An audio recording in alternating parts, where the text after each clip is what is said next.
नमस्कार। आज हम एक बहुत ही दिलचस्प सफर पर निकलने वाले हैं। भारतीय संविधान के बिल्कुल शुरुआती पहले 51 आर्टिकल्स का सफर। इसे सिर्फ कानून की बातें मत समझिए, ये असल में एक देश को बनाने की कहानी है, वो ब्लूप्रिंट जिसने भारत की नींव रखी। तो सवाल यही उठता है कि आखिर ये नींव रखी कैसे गई। देखिए, ये कोई सूखा कानूनी दस्तावेज नहीं है, बल्कि ये एक राष्ट्र के बनने और उसकी पूरी संरचना की कहानी है। चलिए इसमें और गहराई से उतरते हैं। तो हमारी इस यात्रा का रोड मैप कुछ ऐसा रहेगा।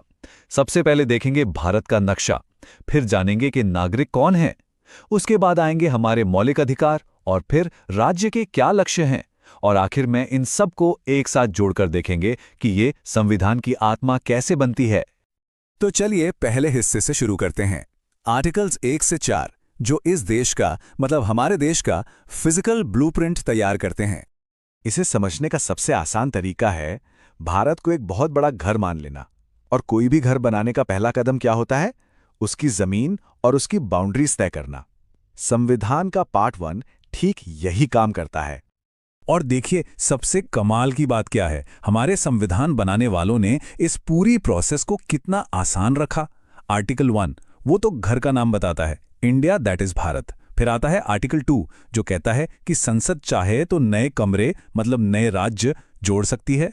आर्टिकल 3 घर के अंदर का नक्शा बदलने की इजाजत देता है, किसी राज्य का नाम बदलना हो या उसकी बाउंड्री।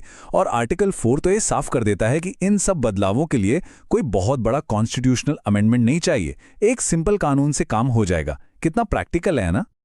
ठीक है, तो घर का नक्शा तो तैयार हो गया। अब अगला सवाल क्या होगा? यही कि भाई इस घर में रहेगा कौन। तो चलिए देखते हैं कि आर्टिकल्स 5 से 11 इस बारे में क्या कहते हैं।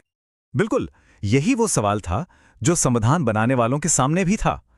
एक बार भारत की सीमाएं तय हो गईं, तो यह तय करना बहुत जरूरी था कि इस राष्ट्रीय परिवार का सदस्य कौन होगा, मतलब यहां का नागरिक कौन कहलाएगा। संविधान बनते समय उस वक्त के हालात को देखते हुए नागरिकता के नियम बहुत साफ रखे गए थे। जो लोग भारत में रह रहे थे उन्हें नागरिक माना गया। जो बंटवारे के बाद पाकिस्तान से आए या जो पाकिस्तान जाकर वापस आ गए उनके लिए भी नियम थे। यहां तक कि विदेश में रह रहे भारतीय मूल के लोगों का भी ध्यान रखा गया। लेकिन एक बात बिल्कुल पक्की थी, कोई दोहरी नागरिकता नहीं। और सबसे बड़ी बात, भविष्य में नागरिकता पर कोई भी कानून बनाने का आखिरी अधिकार सिर्फ और सिर्फ संसद के पास होगा। चलिए अब आते हैं संविधान के उस हिस्से पर जिसे सच में इसका दिल कहा जाता है, हमारे मौलिक अधिकार। ये वो नियम हैं जिनके साथ कोई समझौता नहीं हो सकता। ये हर नागरिक का सुरक्षा कवच है। सोचिए, जैसे एक परिवार में कुछ नियम होते हैं ताकि हर कोई सुरक्षित और सम्मानित महसूस करे, ठीक वैसे ही हमारे मौलिक अधिकार देश के हर सदस्य को किसी भी तरह के अनफेयर ट्रीटमेंट से बचाने वाले घर के नियम हैं। ये असल में स्टेट की पावर पर एक लिमिट लगाते हैं। हमारा संविधान हमें मोटे तौर पर 6 तरह के मौलिक अधिकार देता है। और ये सिर्फ नियम नहीं है, ये वो 6 गारंटियां हैं जो हर नागरिक के सम्मान और विकास की नींव हैं। आइए एक एक कर इन्हें देखते हैं। तो ये हैं वो 6 अधिकार। पहला, समानता का अधिकार, मतलब कानून के सामने सब बराबर हैं। दूसरा, स्वतंत्रता का अधिकार, जिसमें बोलने से लेकर अपनी जिंदगी जीने तक की आज़ादी है। फिर शोषण के विरुद्ध अधिकार, धर्म की स्वतंत्रता का अधिकार, अपनी भाषा संस्कृति को बचाने का अधिकार, और आखिर में जो शायद सबसे जरूरी है, संवैधानिक उपचार का अधिकार।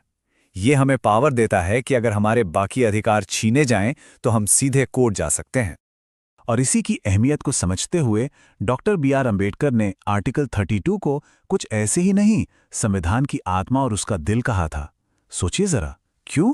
क्योंकि यही वो मास्टर चाबी है जो बाकी सारे अधिकारों के ताले खोलती है। अगर ये चाबी ना हो तो बाकी सारे अधिकार बस कागज पर लिखे अच्छे अच्छे शब्द बनकर रह जाएंगे।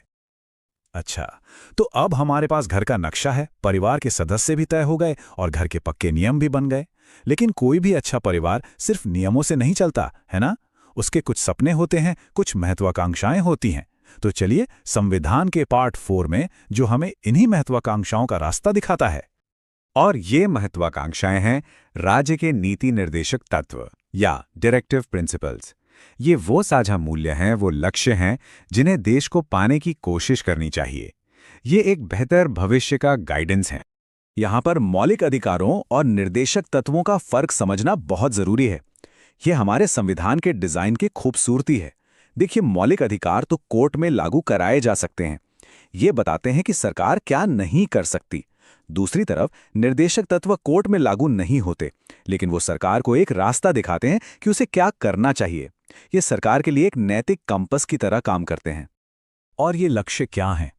ये एक प्रगतिशील देश का सपना दिखाते हैं, जहां सामाजिक आर्थिक न्याय हो, जहां समान काम के लिए समान वेतन मिले, जहां पर्यावरण की रक्षा हो और भारत दुनिया में शांति को बढ़ावा दे। ये वो आदर्श हैं जिनकी तरफ देश को हमेशा बढ़ते रहना है। तो इस तरह हमने अपने राष्ट्र के ब्लूप्रिंट के सारे जरूरी टुकड़ों को एक एक करके देख लिया है और अब हमारे सामने एक पूरी तस्वीर साफ हो रही है।